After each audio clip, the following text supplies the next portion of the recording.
to find a better way to serve her clients. Let's welcome the lovely Sarah Higgins from the Helping Hand Group. Yay! All Thanks, yours, everybody. Sarah.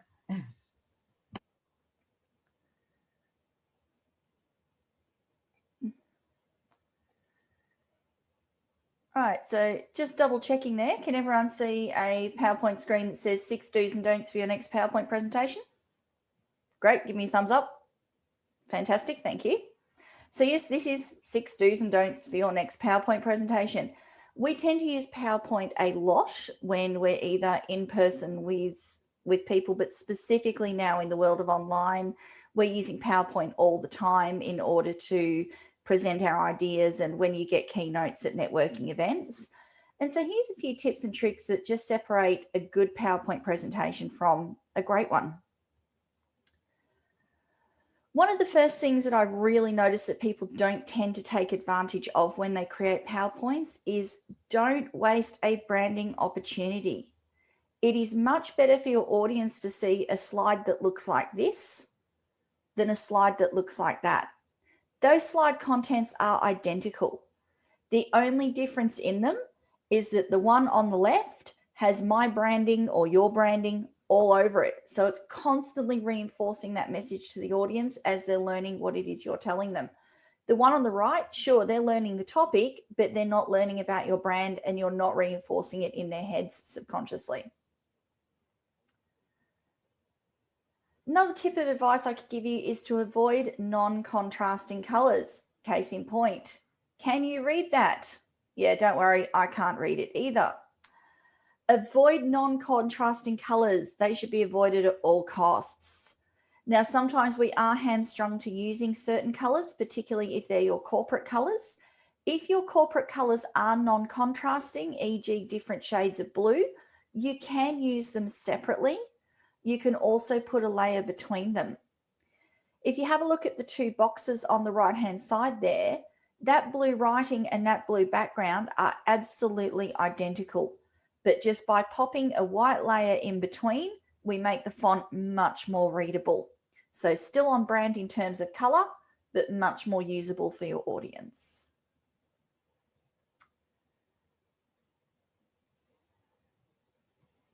This is a great example of what not to do with slide content.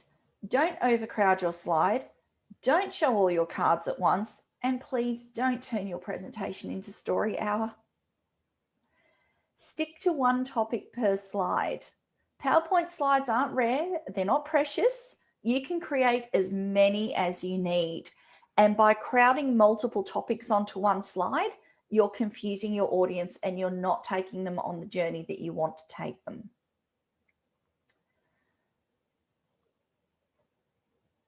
Please drip feed your dot points when you're talking to your audience. It stops your audience from reading ahead. It keeps their attention where you want it to be. It allows you to reveal the information that you want when it's required. Beautiful case in point here. If you give them all the information all at once, they're not concentrating on you speaking beautifully about dot point 1 at the top of that slide. They're busy reading ahead. We are, after all, curious people. The issue is further compounded if you do exactly what this slide does, and you not only give away the whole slide at once, but you give away all the words too. Your audience will switch off if all you do is read the content to them word by word. PowerPoint slides are not your speaking notes. They are the highlights so that your audience can follow with you. Where if you read to them, they will stop listening. So having said that though, what do you do so that you still know what you want to talk about? Has anyone ever seen this little section at the bottom of a PowerPoint window that says click to add notes and thought, gee, I wonder what that does? You can click at the bottom of any slide and add in any notes that you want. When you then run your presentation, those notes appear on your presentation preview window. You can also print them. So you can have as many notes as you want without them being on screen. If you want to take this and flip it, you can also use it to provide audience handouts later to give your audience additional information about whatever it is you're talking about.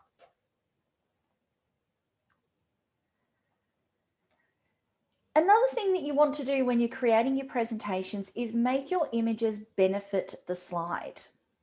Have a look at these two images that I've added. They're effectively identical.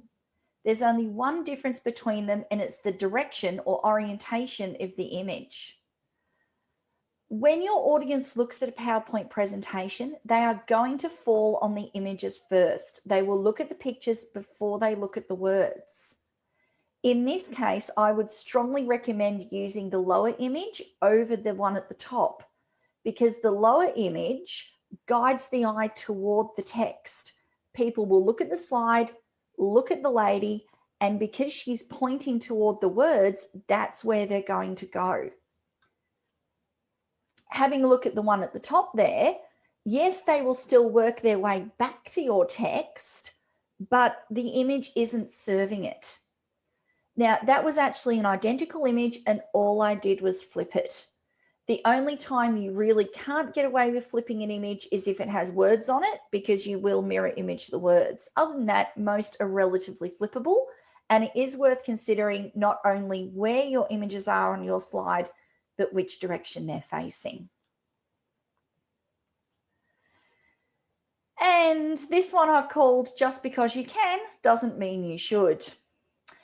You can always tell when someone's just been on a PowerPoint course, because the presentation where someone's just learnt to change the colors, change the fonts, change the size, or worst of all, they've learnt how to animate the text, has to be just about the most annoying one of all to watch. Animation does have its place in PowerPoints, don't get me wrong, but just because you can certainly doesn't mean that you should. And overusing animation means that your audience will start to focus more on how it looks and not what it says. So before laying on the effects, ask yourself, should I? If this doesn't enhance what you have to say, don't do it. For this same reason, I would also strongly recommend putting all of your content in before you start to dress it up. When creating a PowerPoint presentation, add all the slides first. Do all the typing, proofread it, run through it, make sure the content holds up on its own, then worry about making it look pretty.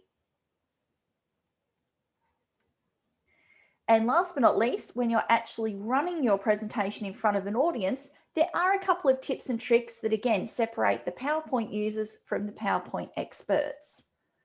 One of the first, have you forgotten your laser pointer? Or in the case of somewhere like this where it's a Zoom presentation, a lot of people are really missing their laser pointers, because when you had an audience, you had that ability. Right-click anywhere on the screen in the middle of a presentation, pointer options, laser pointer. There she is. You now have a laser pointer exactly the same as you would have if you were in front of an audience with it in your hot little hand. The mouse controls it for you. The escape key will switch it off when you're ready.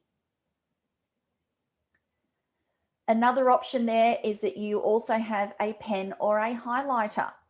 So if you do have something on the slide, if you do have something that you're looking to drag your audience's attention toward, I can highlight, right click, choose pointer, laser pointer. There's my highlights on screen. So you do still have options to drag your audience's attention. Excuse me, I just turned off my PowerPoint. Well done, Sarah. Do you need to focus your audience's attention on something else for a few moments? Now, this is less about presenting via Zoom and more about presenting in person.